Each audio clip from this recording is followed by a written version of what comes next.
Amis téléspectateurs, un réel plaisir pour nous de vous retrouver. Ici, nous sommes au village Kinsuka.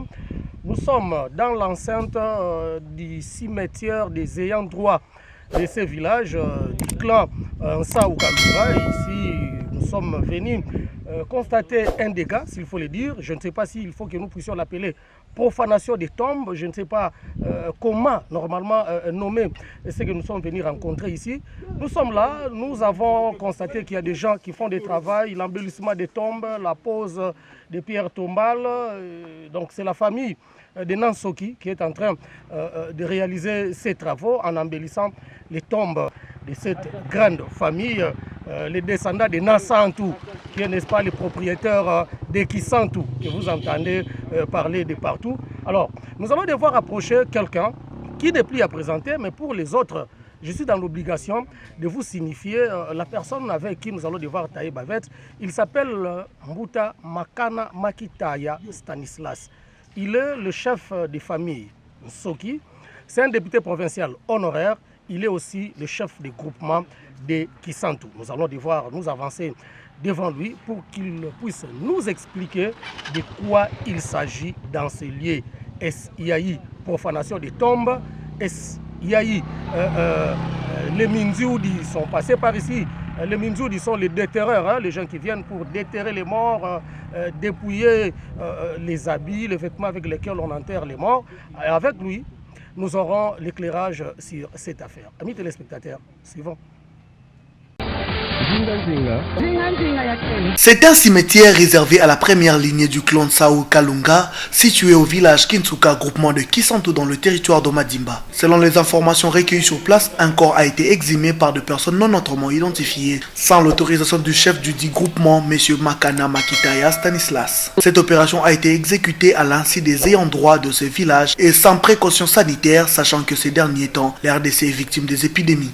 En sa qualité de chef de groupement et chef de famille Soki, M. Stanislas Makana a interpellé les autorités locales et attend les réponses favorables avant la fin de cette année. A noter que le corps exhumé était celui de Honorine Filou Kalimba, insépulturé depuis 2014. Elle fut sœur à un certain Daniel Ngandi, qui était président de la commission justice et paix dans le territoire de Madimba.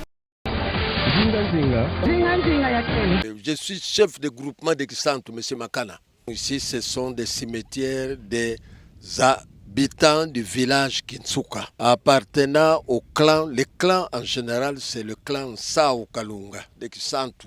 Toutes les terres de Kisantou, que ce soit la première lignée, que ce soit la deuxième, la troisième lignée, appartiennent, toutes ces terres appartiennent au clan Nsao Kalunga. Comme vous savez, Nsao est divisé, comme tous les clans, en 3 lignées. Donc ici où nous sommes, ce sont des terres qui appartiennent à la première lignée. De l'autre côté, qu'on appelle communément Genève, là ce sont les terres qui appartiennent à la deuxième lignée. Là où on dit communément qu'on a Tatan Salaba. Ça c'est deuxième lignée qu'on a appelée Genève.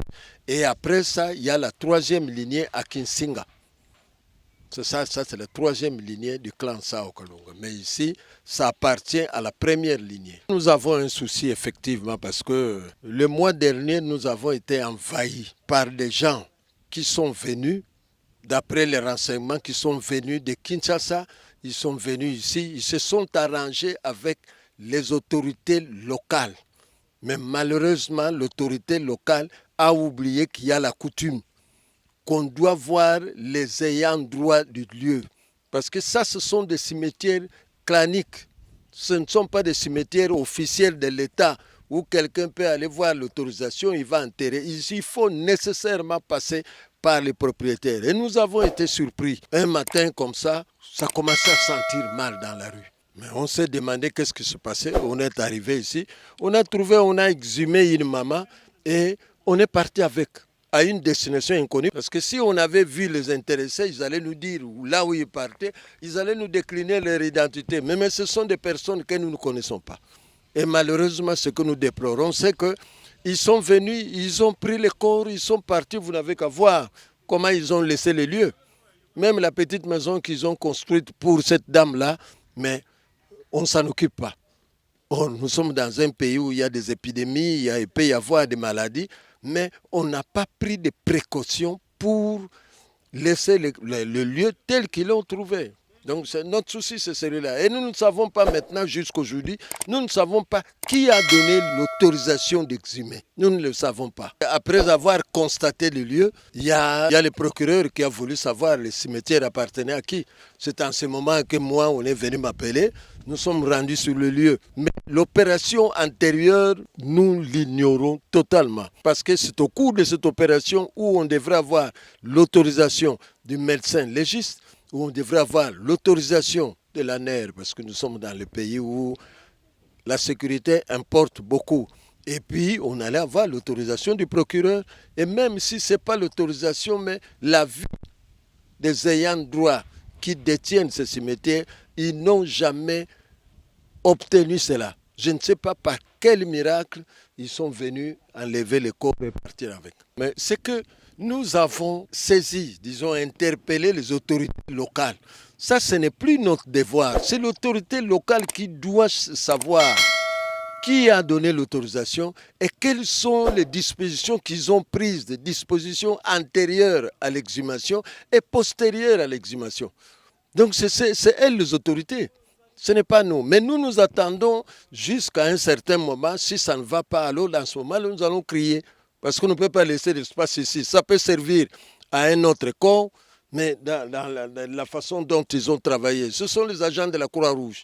J'ai été voir les gens de la Croix-Rouge. C'est eux qui ont venu jeter la terre là-bas. Mais ils n'ont pas fait le travail proprement parce qu'ils disent qu'ils n'ont pas été payés. Qui les a payés?